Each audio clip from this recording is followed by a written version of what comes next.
প্রিয় এলাকাবাসী, আজান হয়ে গেছে, আমরা ইনশাল্লাহ নামাজে যাব। আমরা আপনাদেরকে কোথা দেশে আর আসতে দেওয়া হবে না ইনশাল্লাহ। দুর্নীতিবাজ চাঁদাবাজদেরকে তাড়ানো হয়েছে, মূল করা হবে, আমরা আসতে দেব না। এই জন্য আগামী 12 তারিখ যারা বাংলাদেশ, নতুন বাংলাদেশ দেখতে চান, অতীতের পচা যে রাজনীতি ফেসিবাদের জন্ম বারবার দিয়েছে, এই রাজনীতি যারা দেখতে চান না তারা গণভোটে হা বলবেন ইনশাআল্লাহ। কিসে পড়বে গণভোটে?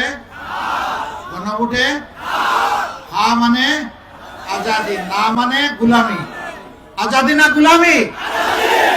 আজাদি না গুলামি? দ্বিতীয় ভোট ওই পচা ব্যবস্থার পক্ষে এখনো যারা সন্ত্রাস করে, চাঁদাবাজি করে, ওদের হাতে আর দেশ যাবে না ইনশাআল্লাহ। সারা বাংলাদেশে এখন জোয়ার শুরু হয়েছে, সেই জোয়ারে একদল লোকবিত সন্ত্রস্ত হয়ে এখন কি করবে এটা খুঁজে পাচ্ছে না। আজকে মিথ্যাচার, মিথ্যা প্রপাগান্ডা, এখানে হামলা ওখানে হামলা, এবং আমার একজন সহকর্মীকে শেরপুরে 4 দিন আগে খুন করা হয়েছে, আপনারা জানেন। আমি আজকে সেখানে গিয়েছিলাম, তার কচি বাচ্চাকে যখন কুলে নিয়ে একজন সহকর্মীকে শেরপুরে কুলে নিয়েছে, আমার বুকে মুখে। এরা কত বেপরোয়া, একটা ক্ষমতার জন্য পাগল হয়ে গেছে। সত্যভাবে আছেন, আল্লাহ আমাদের সঙ্গে আছেন। ইনশাআল্লাহ জয় আমাদেরই হবে, জয় জনতার হবে, জয় 18 কোটি মানুষের জয় হবে ইনশাআল্লাহ।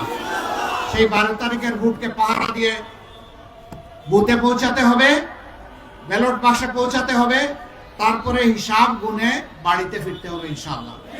রেজাল্ট হাতে না নিয়ে ফিরবেন না। কোনো ভোট ডাকাতকে আর ডাকাতি করতে দেবেন না, জালিয়াতকে জালিয়াতি করতে দিবেন না, ইঞ্জিনিয়ারকে ইঞ্জিনিয়ারিং করতে দিবেন না, ম্যানুভারিং যারা করেছে তাদেরকে ম্যানুভারিং করতে দিবেন না ইনশাআল্লাহ। যুবকরা সজাগ আছো? শিওর? সজাগ? ইনশাআল্লাহ আমরা রুখে দেব সমস্ত অপকর্ম ইনশাআল্লাহ।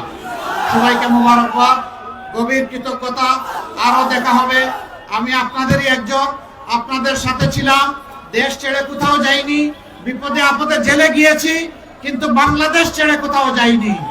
আল্লাহ আমাকে রেখেছেন, যতদিন হায়াত দিয়েছেন আছি, আপনাদের একজন হয়ে আপনাদের সাথেই আছি। আল্লাহ হাফেজ। বাংলাদেশ জিন্দাবাদ। লিল্লাহি তাকবীর, লিল্লাহি তাকবীর। ইনকিলাব ইনকিলাব, ইনকিলাব ইনকিলাব, ইনকিলাব।